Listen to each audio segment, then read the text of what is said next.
ತೇಜ್ ಪ್ರಭು ನ್ಯೂಸ್ಗೆ ಸ್ವಾಗತ. ಕರ್ನಾಟಕ ರಾಜ್ಯ ರೈತ ಸಂಘ ಹಾಗೂ ಹಸಿರು ಸೇನೆ ವತಿಯಿಂದ ಹುಕ್ಕೇರಿಯಲ್ಲಿ ಬೃಹತ್ವಾದಂತಹ ನೀರಿಗಾಗಿ ಹೋರಾಟ ನಡೀತಾ ಇದೆ. ಇವತ್ತಿಗೆ 3 ದಿನಗಳ ಕಳೆದರೂ ಕೂಡ ಯಾರು ಅಧಿಕಾರಿಗಳು ಮತ್ತು ಉಸ್ತುವಾರಿ ಸಚಿವರು ಹಾಗೂ ಜವಾಬ್ದಾರಿ ತಗುವಂಥ ಯಾರು ಕೂಡ ಇಲ್ಲಿ ಆಗಮಿಸ್ತಾ ಇಲ್ಲ. ಅದಕ್ಕಾಗಿ ತೀವ್ರವಾಗಿ ಹೋರಾಟವನ್ನು ಮುಂದುವರಿಸಿರುತ್ತಾರೆ. ಯಾರ್ಯಾರು ಏನೇನು ಹೇಳಿದ್ದಾರೆ ನೋಡೋಣ ಬನ್ನಿ. ತೇಜ್ ಪ್ರಭು ನ್ಯೂಸ್ ಹುಕ್ಕೇರಿ. DC ಅವರ ನಿಮ್ಮ SP ಸಾಹೇಬರು ಬಂದ ಈ ಜನಾಂದೋಲನ ಮುಂದೆ ಏನು ಹೇಳ್ತಾರ ಅದನ್ನ ಒಪ್ಪುಗೊತ್ತು. ನೀರು ಆಗಲಿ ಅಷ್ಟ, ಬೇರೆ ಪ್ರಶ್ನೆ ಇಲ್ಲ. ಇದ್ರ ಬಿಟ್ರೆ ಬೇರೆ ವ್ಯವಹಾರ ಇಲ್ಲ. ಅದಕ್ಕ ನಾವೆಲ್ಲ ಕೂಡ ಅದಕ್ಕೆ ಗಟ್ಟಿಯಾಗಿದ್ದೀವಿ. ನೀವೆಲ್ಲ ಕೂಡ ಗಟ್ಟಿದಿರಲ್ಪ. ನಮ್ ಜೋರಾಗಿ ಕೈ ಎತ್ರಿ, ನೀವು ಅದೇ ಎತ್ತಬೇಕ ಬರಂಗಿಲ್ಲ ಅಂತ ಹೇಳೋರು ಇವ್ರ. ದಯವಿಟ್ಟು ಮತ್ತೇನಾರು ನೀವು ಯಾಕಂದ್ರ ಏನ್ ಕೇಳ್ತಾರ, ಸರ್ಕಾರದ ಪ್ರತಿನಿಧಿಗಳನ್ನ ಕೇಳ್ಬೇಕಾಗೈತಿ, ರಾಜ್ಯದ ಮುಖ್ಯಮಂತ್ರಿನ ಕೇಳ್ಬೇಕಾಗೈತಿ. DK ಶಿವಕುಮಾರ್ ಸಾಹೇಬ ಇಲ್ಲಿಂದ ಕೈಗಾರಿಕೆಗೆ ಸಾವಿರಾರು ಕೋಟಿ ರೂಪಾಯಿ ಖರ್ಚು ಮಾಡಿ ನೀರು ಒಯ್ಯತನೋ. ಹುಕ್ಕೇರಿ ಹೊಳೆ ನೋಡ್ಲಿಲ್ಲ, ಹುಕ್ಕೇರಿ ಒಳಗ ಡ್ಯಾಮ್ ಆಗೈತಿ, ನನ್ನ ದೇವರುಗಳಿಗೆ ನೀರಿಲ್ಲ. ನಾ ಇಲ್ಲಿ ಹೋಯ್ತಿದ್ರ ಇವ್ರಿಗೆ 1000 ಕೋಟಿ ಕೊಟ್ಟು ಒಯ್ಬೇಕು, 2000 ಕೋಟಿ ನೀರಾವರಿಗೆ ರೊಕ್ಕ ಕೊಟ್ಟು ಒಯ್ಬೇಕು ಅನ್ನೋದು ನಾನಿಲ್ಲ.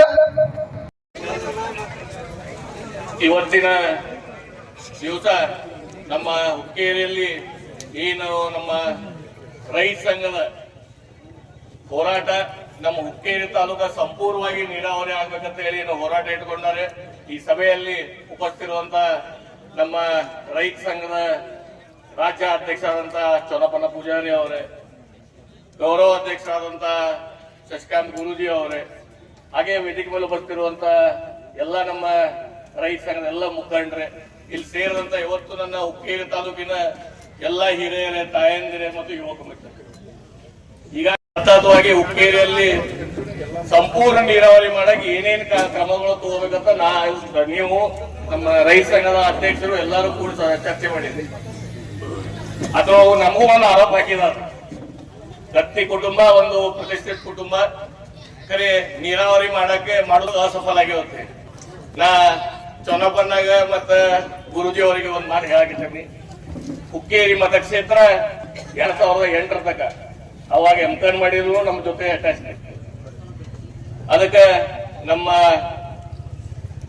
ಆಚಾರ ದಿವಂಗತ ವಿಶ್ವನಾಥ್ ಕತ್ತಿ ಅವರು MLA ಇದ ಭಾಗದಿಂದ ಆಶೀರ್ವಾದ ಆಗಿ ಆಯ್ಕೆಯಾಗಿ ಬಂದರು.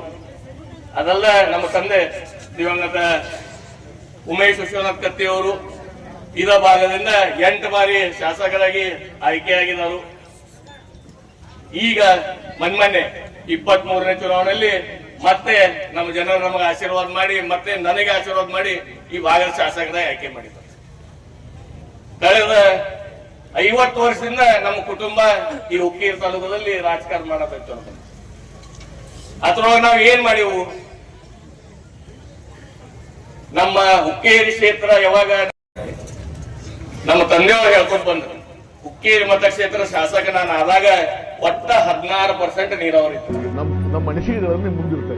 ತಾವೇ ಹೇಳಿದಂತ ಕಾಂಗ್ರೆಸ್ಸಿನ ನಡಿಗೆ, ಕೃಷ್ಣ ನಡಿಗೆ ಹೇಳಿ ಪ್ರತಿ ವರ್ಷ 10,000 ಕೊಡ್ತೀವಿ ಅಂತ ಹೇಳಿದ್ರಿಲ್ಲ. ಕಳೆದ 2 ವರ್ಷದಲ್ಲಿ ಎಷ್ಟು ಕೊಟ್ಟಿದ್ದೀರಿ? ಯಾಕೆ ಕೊಡ್ತಾ ಇಲ್ಲ? ಇದು ನಮ್ಮ ವಾದ. ಅದಕ್ಕೆ ಸ್ಪಂದನೆ ಕೊಟ್ಟರೆ ನಾವ್ಯಾಕೆ ಕೇಳ್ತೀವಿ? ನಾವು ಅಖಂಡ ಕರ್ನಾಟಕ ಇರ್ಬೇಕಂತ ಮನಸ್ಸು ಅವ್ರು ಹೇಳಿಲ್ಲ. ಅದನ್ನ ಬಿಟ್ಬಿಟ್ಟು ನೀವು ಅಭಿವೃದ್ಧಿನೂ ಮಾಡುವಂಗಿಲ್ಲ, ನೀವು ಹಂಗ್ಯಾಕೆ ಕೇಳ್ತೀಯಾ, ಹಿಂಗ್ಯಾಕೆ ಕೇಳ್ತೀಯ, ನಿಮ್ಗೆ ಉತ್ತರ ಹೇಳ್ಬೇಕು. ಇವತ್ತು ನಮ್ಮ ಭಾಗದಲ್ಲಿ ವಿದ್ಯುತ್ ಜನರೇಟ್ ಆದರೂ ನಮ್ಗೆ 32% ಕೊಡ್ತಾರೆ. ರಾಜ್ಯ ಸರ್ಕಾರದ ನೀತಿ ಪ್ರಕಾರ 6 ಗಂಟೆಗಳ ಕಾಲ ಸಿಂಗಲ್ ಫೇಸ್, 3 ಫೇಸು, 18 ಗಂಟೆಗಳ ಕಾಲ ಸಿಂಗಲ್ ಫೇಸ್. ಎಲ್ಲಿ ಬರ್ತಾ ಇದೆ ತೋರಿಸ್ಲಿ. ಅದು ಯಾವ್ದು ವಿದ್ಯುತ್ ಇಲ್ರಿ, ಕರೆಂಟ್ ಇಲ್ಲ. ನೀವು ಕಳೆದ 40-45 ವರ್ಷದಿಂದ ಮಾಡಿದ್ದಂತ ಯಾಕೆ ನೀರಾವರಿಗಳು ಅದಲ್ಲ. ನಮ್ಮ ಹುಕ್ಕೇರಿ ಮತಕ್ಷೇತ್ರದ ಕುಡಿಯುವ ನೀರಿನ ಯೋಜನೆ ಹಿಡಕಲ್ ಡ್ಯಾಮ್ ಚೊನಪನ್ನ ಮೊದಲ 27 ಹಳ್ಳಿಗೆ ಒಂದು ಸಪರೇಟ್ ಲೈನ್ ಇತ್ತು, 32 ಹಳ್ಳಿಗೆ ಒಂದು ಸಪರೇಟ್ ಲೈನ್ ಇತ್ತು. ಅದಲ್ಲ, ಅದು ಹಳ್ಳಿ ಬಾಳ ಆಗೈತೆ ಅಂದ್ಕೊಳ್ಳೆ ನಮ್ಮ ತಂದೆಯವರ DPR ಮಾಡಿಸಿ ಈಗ ತಾನೆ ಕೆಲಸ ಚಾಲು ಐತಿ, ಪ್ರಾರಂಭ ಐತಿ. 285 ಕೋಟಿ ರೂಪಾಯಿ 72 ಹಳ್ಳಿಗೆ ಫಿಲ್ಟರ್ಡ್ ವಾಟರ್ ಹಿಡ್ಕಲ್ ಡ್ಯಾಮ್ ಕೊಡುವ ವ್ಯವಸ್ಥೆ ನಾವು ಮಾಡಾತ್ತೇವೆ. ಬರು 1 ವರ್ಷ ಅಥವಾ 1.5 ವರ್ಷದಲ್ಲಿ ಈ ಕೆಲಸ ಕಾಮಗಾರಿ ಮುಗಿತೈತಿ. ಪ್ರತಿಯೊಂದು ಊರು ಓವರ್ ಹೆಡ್ ಟ್ಯಾಂಕ್ ಶುದ್ಧ ಕುಡಿ ನೀರನ್ನು ತುಂಬಿಸೋ ಕೆಲಸ ನಾವು ಮಾಡ್ತೇವೆ. ಅದಲ್ಲ ಶಂಕರ್ಲಿಂಗ ಮತ್ತು ಅಡಿಸಿದ್ದೇಶ್ವರ ಈಗಾಗಲೇ ಟ್ರಯಲ್ ಮಾಡಿಸಿದೆವು. ಅದ್ರ ಕರೆ ಫ್ಲೋಯಿಂಗ್ ವಾಟರ್ದಾಗ ಚಾಲು ಆಗ್ಬೇಕಂತ ಅದಕ್ಕೊಂದು ರೂಲ್ ಐತಿ. ಅದರ ಸಲುವಾಗಿ ಬರು 2 ತಿಂಗಳಾಗ ಚೊನ್ನಪ್ಪನ ನೀವು ಗೆಸ್ಟ್ ಆಗಿ ಬರ್ರಿ ನಮ್ಮ ಸಸ್ಕ. ಇವತ್ತು ಹುಕ್ಕೇರಿ ಮತಕ್ಷೇತ್ರದಾಗ ಎಲ್ಲಿ ನೀರಾವರಿ ಕೆಲಸಗಳು ಆಗಿಲ್ಲ. 2008 ನಮಗ ಸಂಕೇಶ್ವರ ಭಾಗ ನಮಗ ಹೂಡಿಕೆ ಆಯ್ತು. ಆದ್ಮೇಲೆ ಎಂಕರ್ ಮಾಡಿ ಸಪರೇಟ್ ಆಯ್ತು. ಸಂಕೇಶ್ವರ ಹುಕ್ಕೇರಿ ಒಂದಾದ. ಅವಾಗ ನಮ್ಮ ತಂದೆಯವರು ಮಲ್ಲಿಕಾರ್ಜುನ ಯಾಕೆ ನೀರಾವರಿ, ಯಾಕಂದ್ರೆ ಅಲ್ಲಿ ಬಹಳ ಡ್ರೈ ಏರಿಯಾ, 2 ಜಡ್ಪಿ, ಅಮ್ಮನಿಗೆ ಜಡ್ಪಿ ಪ್ಲಸ್ ಕನಗಲ ಜಡ್ಪಿ, ಡ್ರೈ ಏರಿಯಾ. ಅಲ್ಲಿ ನೀರಿನ ವ್ಯವಸ್ಥೆ ಇಲ್ಲ ಅಂದ ಕೂಡಲೇ ಪೈಲಾ ಸ್ಕೀಮ್ದಾಗ ಹೊಳೆ ಇದು ಕೆರೆ ತುಂಬಿಸೋ ಯೋಜನೆಗಳಲ್ಲಿ ಹಾಕಿ ಆದ್ಮೇಲೆ ಅದಕ್ಕೆ ಇನ್ನೂ ನೀರ ಪೂರಿಕೆ ಆಗುವಂತ ಹೇಳಿ ಮಲ್ಲಿಕಾರ್ಜುನ ಯಾಕೆ ನೀರಾವರಿ DPR 14ರಾಗ DPR ಮಾಡಕ್ ಚಾಲು ಆಯ್ತು. 16ರಾಗ ಮುಗಿತು. ಸರ್ಕಾರ 19ರಾಗ ಸಬ್ಮಿಟ್ ಮಾಡಿ. ಅದಾದ್ಮೇಲೆ 3 ಸರ್ತಿ ಟೆಕ್ನಿಕಲ್ ಕಮಿಟಿ ಬಂತು. ಮೋಸ್ಟ್ಲಿ ಕರ್ನಾಟಕ ರಾಜ್ಯ ಸರ್ಕಾರದ ಅನುದಾನ ಇಲ್ಲ, ಅದಕ್ಕೆ ಹೊಳ್ಳೊಳ್ಳಿ ಟೆಕ್ನಿಕಲ್ ಕಮಿಟಿಗೆ ರೆಕಮೆಂಡೇಶನ್ ಹೊಳೆ ಕಳ್ಸತ್ತಾರ. ಅದಕ್ಕೆ ಈಗ ಏನ್ ನೀವು ಸ್ಟ್ರೈಕ್ ಮಾಡತ್ತೀರಿ, ಇದಕ್ಕೆ ನಾನು ಸಂಪೂರ್ಣ ಬೆಂಬಲ ಐತಿ. ಯಾಕಂದ್ರೆ ಹಿಡಕಲ್ ಡ್ಯಾಮ್ ನಮ್ಮ ಕ್ಷೇತ್ರದಾಗ ಐತಿ, ನಮ್ಮ ರೈತರ ಹಕ್ಕು ಐತಿ, ಆ ನೀರ್ ಮೇಲೆ ಹಕ್ಕು ಐತಿ. ಹಕ್ಕು ತಗೊಂಡು ತೀರ್ನತೆ ಹೇಳ್ತೀನಿ. ಸತತವಾಗಿ ಹುಕ್ಕೇರಿಯಲ್ಲಿ ಸಂಪೂರ್ಣ ನೀರಾವರಿ ಮಾಡಕ್ಕೆ ಏನೇನು ಕ್ರಮಗಳು ತಗೋಬೇಕಂತ ನೀವು ನಮ್ಮ ರೈತ ಸಂಘದ ಅಧ್ಯಕ್ಷರು ಎಲ್ಲರೂ ಕೂಡ ಚರ್ಚೆ ಮಾಡಿದ್ರಿ. ಅಥವಾ ನಮಗೂ ಒಂದು ಆರೋಪ ಹಾಕಿದ್ದಾರೆ, ಕತ್ತಿ ಕುಟುಂಬ ಒಂದು ಪ್ರತಿಷ್ಠಿತ ಕುಟುಂಬ, ಖರೆ ನೀರಾವರಿ ಮಾಡೋದು ಅಸಫಲ ಆಗಿರುತ್ತೆ. ನಾ ಚೊನ್ನಪ್ಪನಾಗ ಮತ್ತ ಗುರುಜಿ ಅವರಿಗೆ ಒಂದ್ ಮಾತು ಹೇಳಾಕಿದ್ದೀನಿ. ಹುಕ್ಕೇರಿ ಮತಕ್ಷೇತ್ರ 2008 ತನಕ ಅವಾಗ ಎಂಕನ್ ಮಾಡಿದ್ರು ನಮ್ಮ ಜೊತೆ ಅಟ್ಯಾಚ್ಮೆಂಟ್. ಅದಕ್ಕೆ ನಮ್ಮ ಆಚಾರ ದಿವಂಗತ ವಿಶ್ವನಾಥ್ ಕತ್ತಿ ಅವರು MLA ಇದ ಭಾಗದಿಂದ ಆಶೀರ್ವಾದ ಆಗಿ ಆಯ್ಕೆ ಆಗಿ ಬಂದರು.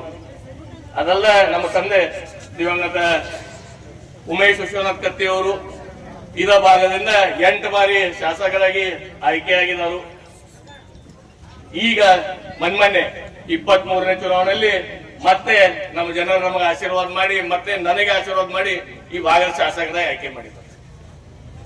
ಕಳೆದ 50 ವರ್ಷದಿಂದ ನಮ್ಮ ಕುಟುಂಬ ಈ ಹುಕ್ಕೇರಿ ತಾಲೂಕದಲ್ಲಿ ರಾಜಕಾರಣ ಮಾಡಬೇಕು ಅಂತ. ಅದ್ರೊಳಗೆ ನಾವು ಏನ್ ಮಾಡಿವು, ನಮ್ಮ ಹುಕ್ಕೇರಿ ಕ್ಷೇತ್ರ